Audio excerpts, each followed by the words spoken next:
Salut, salut, bienvenue pour une nouvelle vidéo. Dans cette vidéo, on va parler asperges. C'est un légume de saison, donc du printemps. Et j'ai décidé de vous montrer 3 recettes d'asperges. Alors j'espère que vous aimez. Ce sera du coup des asperges vertes. Parce que je ne mange pas d'asperges blanches. J'aime pas trop ça. Je mange principalement des asperges vertes du coup. Et il existe énormément de recettes disponibles avec Thermomix. Des recettes qui donnent vraiment très envie et d'autres qui donnent encore plus envie. Donc voilà, j'ai sélectionné 3 recettes. Certaines que j'avais déjà fait plusieurs fois et que j'aime beaucoup. Et là c'est parti pour vous présenter mes 3 recettes d'asperges avec Thermomix. Pour cette première recette, j'ai choisi de faire un risotto. Alors j'aime énormément les risottos et c'est vrai que j'en fais pas non plus très souvent, je vous en propose pas à chaque vidéo. Cette recette, j'ai dû déjà la faire 2 fois il me semble. Alors, ça fait très longtemps que j'ai le Thermomix. Depuis automne 2016, j'avais le TM5 à l'époque. Mais cette recette, j'ai déjà dû la faire je pense 1 ou 2 fois, un printemps l'année dernière ou l'année d'avant. Et c'est une recette que j'aime beaucoup, les risottos. Je trouve vraiment ça très bon. Après, c'est vrai que c'est très gras. Enfin, disons que c'est un peu plus gras que simplement cuire du riz. Donc c'est vrai qu'il ne faut pas non plus manger ça, des risottos toutes les semaines. Mais il y en a, ça va, qui sont pas non plus trop gras, trop caloriques. Mais celui-là, du coup, comprend du fromage à tartiner. Donc c'est pour ça que je dis attention les risottos, pas tout le temps. Donc on commence d'abord par mixer, comme vous avez pu le voir, les tiges seulement des asperges. On fait chauffer dans l'eau avec le cube et ensuite seulement on va venir rajouter le riz. Et les pointes des asperges, on les met du coup séparées. Parce que ils les mettent telles quelles.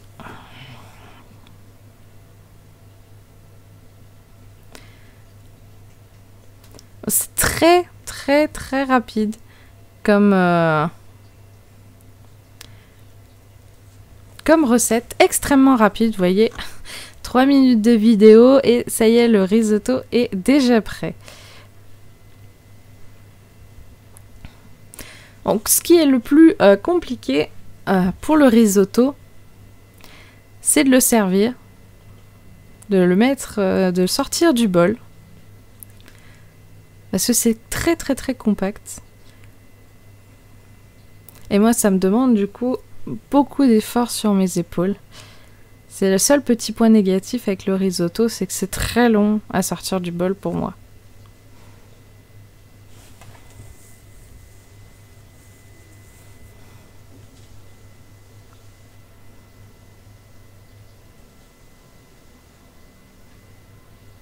Donc oui, je fais plein de cochonneries, hein. Comme toujours.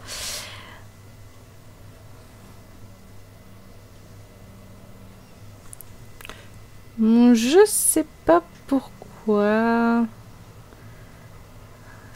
Pourquoi c'est pas la même recette. C'est bizarre. Pourtant, moi, sur ma recette, là, j'ai... Oui, j'ai fromage à tartiner type boursin. Bon, j'ai dû mettre du fromage râpé par habitude de mettre du fromage râpé dans les risottos. Je sais pas pourquoi j'ai fait ça. Mais normalement sur la recette, c'est du fromage à tartiner qu'il faut mélanger dedans. Bon. Parfois, ça m'arrive de faire les choses par automatisme. En général, dans tous les risottos, ils nous demandent du fromage râpé. Et là, comme par hasard, c'était pas du fromage râpé. Et je sais pas pourquoi, j'ai pas fait attention. Très étrange. Là, je me surprends moi-même. Je lis la recette en même temps là que je vous parle et je vois boursin, type fromage à tartiner type boursin. Et là, je me vois mettre du fromage râpé. Je me suis dit, bon... Mais j'ai dû faire par automatisme. J'ai pas dû regarder que sur le Thermomix, c'était marqué mettre 100 g de boursin. Mais c'était quand même très bon. Même si j'ai pas mis de fromage à tartiner, que j'ai mis du fromage râpé, c'était quand même très bon. Voilà. Les risottos... Thermomix, il y en a en tout cas pour chaque saison. Il y en a tout le temps, tout le temps. Et du coup, j'ai accompagné ça de saumon vapeur et d'un demi-avocat qui me restait du coup dans le frigo. Et je me suis régalée vraiment. La prochaine fois, j'essaierai de ne pas oublier le boursin.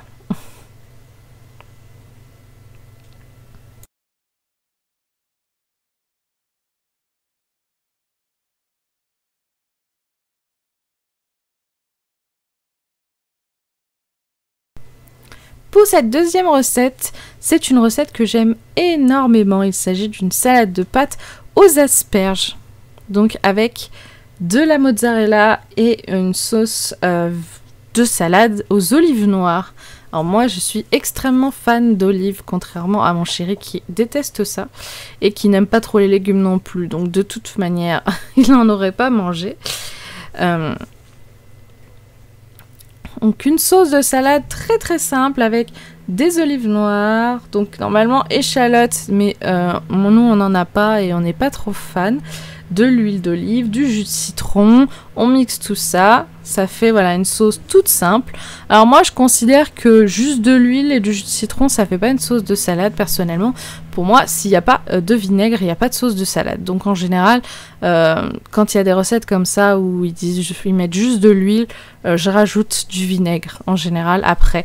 Une fois que la salade est prête, tout ça je rajoute un peu de vinaigre, encore un petit peu d'huile si je considère qu'il n'y en a pas assez et je mélange parce que pour moi juste de l'huile ça fait pas une vinaigrette. Là ça fait un taboulé. On met que de l'huile dans un taboulé et c'est le taboulé. Dans une salade, on met pas juste de l'huile, c'est pas une sauce de salade, juste de l'huile.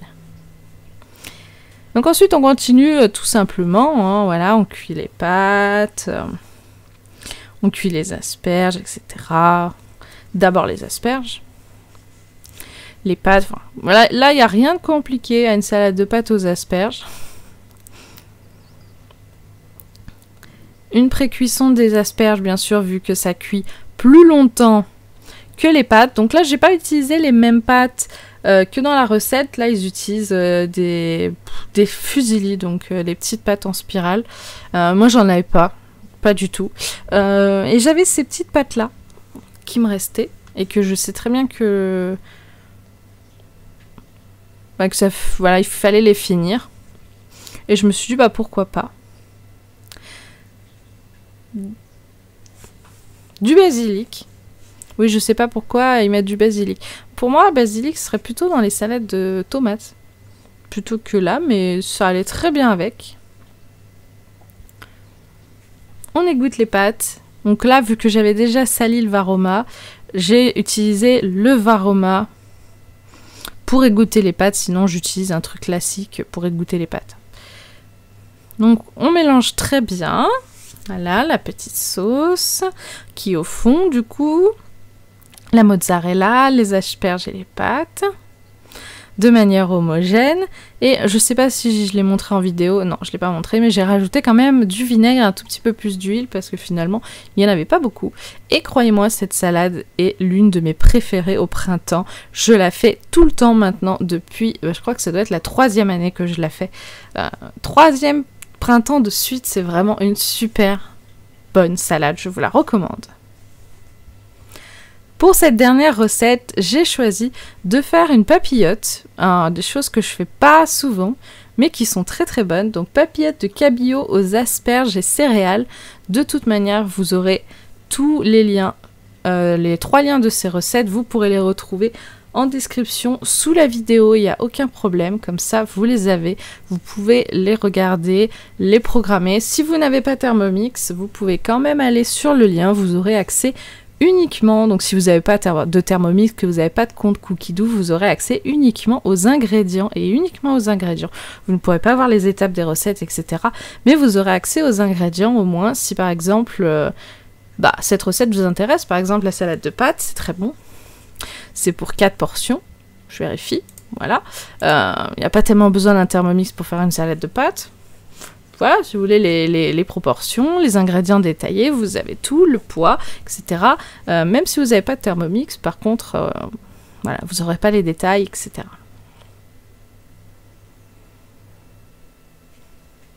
Donc là encore, pré-cuisson des asperges comme toujours. c'est un peu plus long que le reste. Donc les céréales, tout simple, hein. De l'eau chaude, on laisse tremper. Normalement, c'est pas comme ça qu'on fait sur le paquet. Enfin, c'est pas marqué ça sur le paquet. Mais dans la recette, il disait de faire ça. Donc en céréales, il recommande des graines de céréales à cuire. Donc moi, j'ai pris un mélange qui me restait. Il me restait un petit fond de mélange. Je sais plus vraiment ce qu'il y a, mais il y a du blé, de l'orge, des lentilles, il me semble, quelque chose comme ça. Alors je suis désolée si vous entendez du bruit, mais voilà, la mairie a décidé que c'était le jour de passer de passer la tondeuse. Alors je vais essayer de finir cette vidéo. Donc petite cuisson à la vapeur des asperges. Pendant que les céréales sont en train de gonfler tranquillement.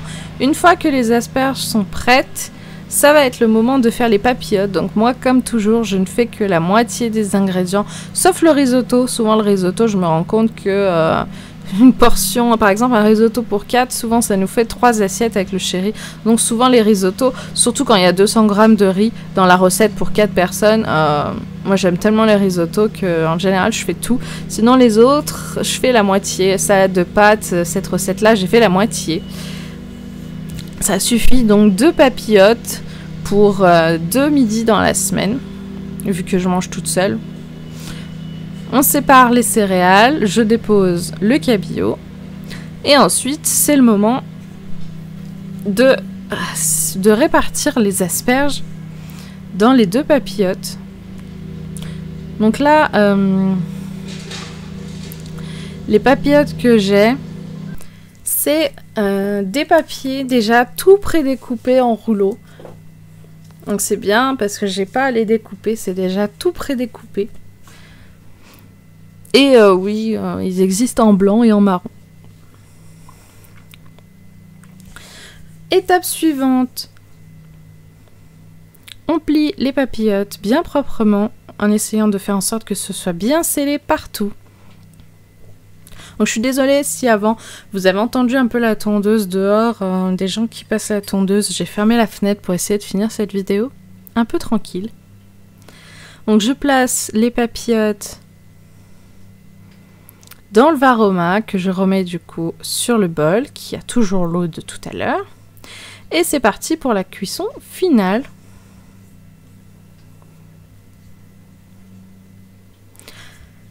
L'avantage du coup des papillotes, c'est que c'est une cuisson très saine, excellente pour la santé. Vous pouvez après rajouter ce que vous voulez, vous, sauce, épices, herbes aromatiques. Vous pouvez même mettre les épices et certaines herbes aromatiques directement dans la papillote. Voilà, moi j'ai rajouté que du sel parce qu'ils demandent que du sel et finalement le poisson, les céréales n'ont pas tellement besoin de plus.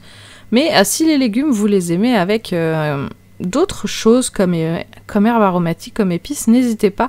C'est l'avantage des papillotes, c'est que ça peut se décliner à l'infini. Il y a énormément de jus. Alors, le premier avait pas tant de jus que ça. Et le deuxième a énormément de jus. J'essaye d'y aller tout doucement pour vider la papillote, pour ne pas en mettre partout. Parce que je fais très souvent en mettre partout. Quand je cuisine, je fais toujours tout tomber par terre. Il y en a tout le temps plein partout. En tout cas, même si mon système digestif en a un petit peu marre des asperges, hein, il ne faut pas se mentir, je me suis vraiment régalée. Vraiment. Le risotto et la salade de pâtes, je les connaissais déjà et c'est vraiment des recettes que j'adore. Alors je voulais vraiment les partager avec vous. La papillote, c'était une découverte, mais je me suis vraiment régalée. Après, pour varier les céréales disponibles, etc.